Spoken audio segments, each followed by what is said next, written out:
خوش آمدید ناظرین، آپ دیکھ رہے ہیں پروگرام ریاست، میں ہوں شہزاد رضا۔ پاکستان تحریک انصاف کے سربراہ اپنے ایک اور بیان سے پیچھے ہٹے ہیں اور پاکستان تحریک انصاف اسے ٹیکٹیکل ریٹریٹ کہتی ہے، ان کے مخالفین اس کو یو ٹرن کہتے ہیں۔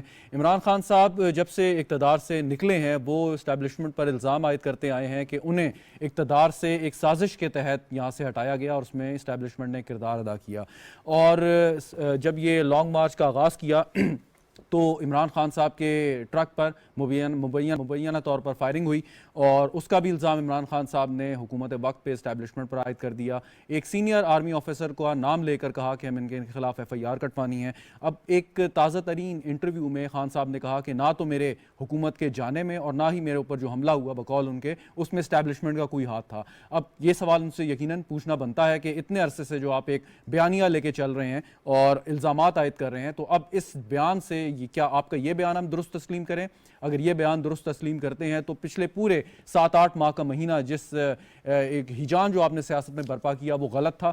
دوسری بات، جو لانگ مارچ ایک انوکھا سا لانگ مارچ تھا جو اس کا آغاز لاہور سے ہوا، اور آج شاہ محمود قریشی صاحب تھوڑی دیر پہلے خطاب کر رہے تھے اور یہ خاموشی کے ساتھ یہ لانگ مارچ روات پہ اختتام پذیر ہو گیا۔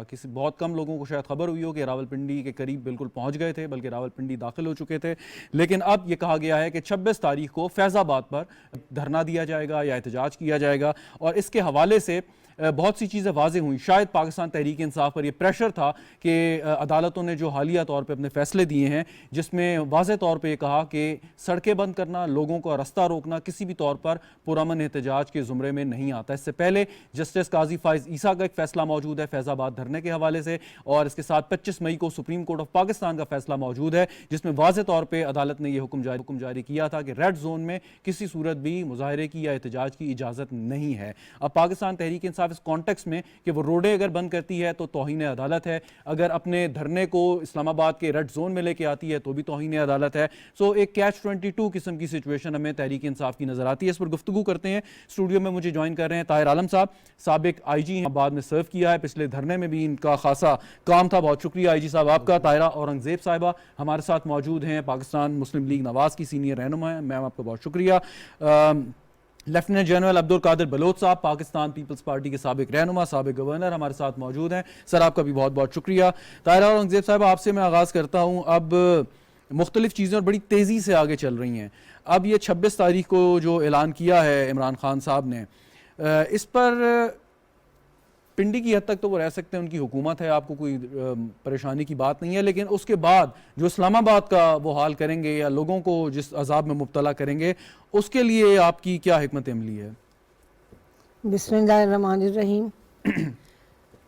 ہمارے انٹیریئر منسٹر رانا ثناء اللہ صاحب نے بھی، پرائم منسٹر صاحب نے بھی اور کیبنٹ میں یہ فیصلہ کیا ہے کہ عمران خان صاحب، ایک تو مجھے یہ یقین ہی نہیں ہے کہ وہ اسلام آباد کی طرف آئیں گے، کیونکہ وہ پل پل تو ان کے ذہن میں ایک ایسا ہیجان ہے جب سے ان کی گورنمنٹ ختم ہوئی ہے اور وہ پرائم منسٹر کے اتنے بڑے عہدے سے جیسے ان کی تنزلی شروع ہوئی ہے، جس کا وہ الزام اسٹیبلشمنٹ میں بھی دیتے تھے، حالانکہ بات بالکل غلط ہے۔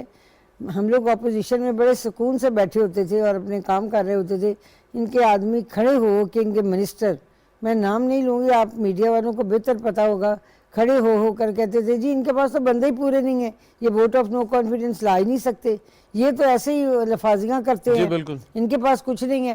تو جب ہم نے انہیں کہا ہمارے پاس لوگ پورے ہیں، انہوں نے کہا نہیں یہ غلط ہے، آپ لائیں۔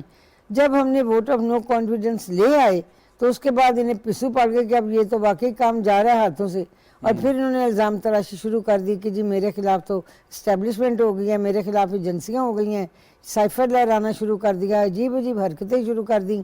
ہم نے سوچا کچھ دن ان کے ذہن میں یہ ہیجان برپا رہے گا اور یہ دماغی حالت ان کی جو کیفیت ہے کچھ عرصہ گزرنے کے بعد اپنے ٹھکانے پہ آ جائے گی، لیکن میں تو بڑی حیران ہوں، دن بدن وہ حالت جو ہے بتدریج بگڑتی چلی جا رہی ہے۔ لیکن اس دوران جو اداروں کا نقصان ہوا، اس نقصان کا ازالہ کون پورا کرے گا؟ دیکھیں صرف اداروں کا نقصان نہیں ہوا، اس قوم کا وقت ضائع ہوا، اس قوم کو ایک ایسے غلط بیانیے کی طرف لگا دیا گیا جس کا حقیقت سے کوئی تعلق نہیں۔ امپورٹڈ حکومت پوچھو، یہ امپورٹڈ حکومت کیا افغانستان سے آ کے یہاں گورنمنٹ کر رہی ہے یا کسی اور ملک سے آئی ہے؟ بالکل، یہ آپ ہی نے ہمیں اکسایا کہ جی آپ کے پاس تو لوگ پورے نہیں ہیں، اور پھر اس کے بعد الزام تراشی شروع کر دی. یہ الزام تراشی چل رہی ہے, اس کی کوئی آخر ابھی تک نہیں ہو سکی. اس لیے میں کہتی ہوں کہ یہ جو ان کا لانگ مارچ ہے وہ بھی on line he long march ہے. کبھی وہ کہیں سے خطاب کر رہے ہیں آن لائن, کبھی کہیں سے کر رہے ہیں, اور اس کا نہ کوئی سر ہے نہ پیر ہے. اور پھر جو ایک آدمی بیچارہ بے گناہ مارا گیا, جس کو کنٹینر کے اوپر جو گارڈ کھڑا تھا اس کی گولی لگی اور وہ سڑک پہ ڈھیر ہو گیا, اس کا کوئی نشان نام نہیں لیتا کہ وہ گارڈ کس کا تھا, اس کو پکڑا کیوں نہیں گیا, اس گارڈ کے خلاف ایف آئی آر کیوں نہیں ہوئی. آئی جی صاحب بیٹھے ہیں, ان سے پوچھتے ہیں. آئی جی صاحب ذرا جنرل صاحب سے ایک سوال کر کے آپ کی جانب میں آتا ہوں. جنرل عبدال قادر بلوچ صاحب, ابھی جو طاہرہ اورنگزیب صاحبہ بات کر رہی ہیں, آپ کا ایک آپ کی جو پوزیشن ہے, آپ سینئر پوسٹ بھی آپ نے آرمی میں انجوائے کی ہے, پاکستان پیپلز پارٹی کا بھی حصہ ہیں, اور پیپلز پارٹی کی ایک اسٹیبلشمنٹ سے ماضی میں جو ایک رہا ہے ٹینشن یا ٹسل رہی ہے وہ بھی سب کے سامنے ہے. عمران خان میں اور دیگر سیاسی جماعتوں نے جو اینٹی اسٹیبلشمنٹ ماضی میں رہی ہیں یا مطلب تنقید کرتی رہی ہے, فرق کیا ہے کہ پاکستان تحریک انصاف جس طریقے سے ایکٹ کرتی ہے, کیا یہ کہا جاتا ہے کہ پیپلز پارٹی اور نون لیگ بھی ماضی میں یہی کچھ کرتی تھی؟ کوئی ایسی بات, کوئی ریزمبلنس نظر آتی ہے آپ کو؟ نہیں, بسم اللہ الرحمن الرحیم. شہزاد بھائی, ان کا آپس میں مقابلہ کرنا میرے خیال میں زیادتی ہوگی. جہاں تک اسٹیبلشمنٹ کا تعلق ہے نون لیگ یا پیپلز پارٹی سے, اس قسم کی انڈرسٹینڈنگ نہیں رہی ہے جس قسم کی انڈرسٹینڈنگ کی بات کی جاتی رہی تھی پی ٹی آئی کے گورنمنٹ کے دوران. وہاں بار بار عمران خان اور اس کے وزراء اور اس کے پارٹی کے بڑے جو سینئر ارکان تھے ایک پیج کی بات کرتے تھے, پھر وہاں پر فوٹو سیشن ہوا کرتے تھے, پھر وزٹس شو کیا کرتے تھے جی ایچ کیو اپنا پرائم منسٹر ہاؤس میں, اور رائٹ اور لیفٹ کنٹینیوسلی یہ امپریشن دینے کی کوشش کر رہے تھے کہ ایک پیج ہے, یہ ہے, وہ ہے, وغیرہ وغیرہ. میں اس میں زیادہ نہیں چاہتا ہوں کہ ایک پیج تھا یا نہیں تھا, وہ نزدیک تھے یا نہیں تھے. جہاں تک افواج پاکستان کا تعلق ہے, انہوں نے اپنے آئینی کردار ادا کرنی ہوتی ہے, بغیر اس بات کے تفصیلات میں جائے ہوئے کہ پی ٹی آئی کے دور میں وہ اپنے آئینی فرائض کو آئینی طریقے سے انجام دے رہے تھے کہ نہیں دے رہے تھے. اس میں جائے بغیر میں یہ کہوں گا کہ ان کا تعلق پی ٹی آئی سے قدرے مختلف تھا مقابلتاً پی ایم ایل این کے یا مسلم لیگ نون کے. ان دونوں پارٹیوں کو اسٹیبلشمنٹ سے شکایتیں رہی ہیں, لیکن بہرحال انفارچونیٹلی ہمارے ملک میں اسٹیبلشمنٹ کو سیاست میں انوالو کرنے کا ایک رواج رہا ہے, ان کا ایک رول رہا ہے. پھر اسٹیبلشمنٹ کے لوگوں کی ڈائریکٹ حکومتیں رہی ہیں, جس طریقے سے ایوب خان کا دور تھا یا خان کا دور تھا یا ضیاء الحق صاحب کا دور تھا یا پرویز مشرف کا دور تھا. چونکہ ان کا ایک رول تھا تو اس وجہ سے ان کی ایک پوزیشن بنی ہوئی ملکی معاملات کو چلانے کے لیے, اور ہر ایک آدمی ان کو انوالو کرنے کی کوشش کرتا ہے. اگر وہ دور رہتے ہیں, اپنے پرے رکھتے ہیں تو لوگ وہ شکایت کرتے ہیں, اگر وہ نزدیک آتے ہیں تو دوسری پارٹی کو شکایت ہوتی ہے. یہ آنکھ مچھولی. اچھا جان صاحب, یہ آرمی کے اندر جو ایک طریقہ کار ہے اپوائنٹمنٹ کا, اور وہ سب کو واضح ہے کہ کس طریقے سے ہوتا ہے, کوئی بھی شخص جو ہے وہ اگر کور کمانڈر کے آفس تک پہنچ سکتا ہے تو وہ انٹائٹلڈ ہوتا ہے یا کیپیبل ہوتا ہے کہ وہ ہائیسٹ آفس بھی اچیو کرے. مائی کوشچن ہے سر, ایک سوال سن لیجئے گا. سوال یہ کہ جی سوال سن لیجئے گا, ذرا سوال سن لیجئے گا کہ عمران خان صاحب نے پہلے کنٹروورشل اس آفس کو کرنے کی کوشش کی, انہوں نے نام لیا, پھر کہا میرٹ پہ ہونا چاہیے, جیسے میرٹ پہ نہیں ہوگا. اب انہوں نے ایک ریٹریٹ کی ہے, انہوں نے پیچھے ہٹے ہیں, وڈرا ہوئے ہیں. وہ کہتے ہیں کہ جی میرا اس سے کوئی وہ نہیں ہے, اسٹیبلشمنٹ ذمہ دار نہیں تھی. تو آپ سمجھتے ہیں کہ انہوں نے یہ ریئلائز کر لیا ہے کہ جو وہ بیانات دیتے تھے غلط تھے, انہیں احساس ہو گیا ہے؟ دیکھیں, احساس اس کو پہلے دن سے ہونا چاہیے تھا. ان کے بیانات کا کوئی فرق کسی صورت میں نہیں پڑتا تھا. اس کی وجہ یہ ہے کہ آئین اس معاملے میں بالکل کلیئر ہے, ہر چیز وہاں پر واضح ہے. یہ کارروائی کرنی تھی پرائم منسٹر آف پاکستان نے, جو گورنمنٹ میں ہے, یہ ان کی ڈسکریشن ہے, ان کی پریویلیج ہے, انہوں نے وہ کرنا تھا. اور اس وقت جو صوبہ جو قومی حکومت ہے, اس کے کسی قسم کے کوئی مسائل نہیں ہے. نہ عمران خان کوئی پریشر بلڈ کر سکے. لانگ مارچ کی کہانی ایک مذاق بن گئی تھی. کل میرے خیال میں مولانا صاحب نے کہا تھا کہ لانگ مارچ کی بجائے وہ فرلانگ مارچ ہو گیا تھا, اور چند لوگ اکٹھے ہوتے تھے, مختلف جگہوں میں وہ جلسے کرتے رہے.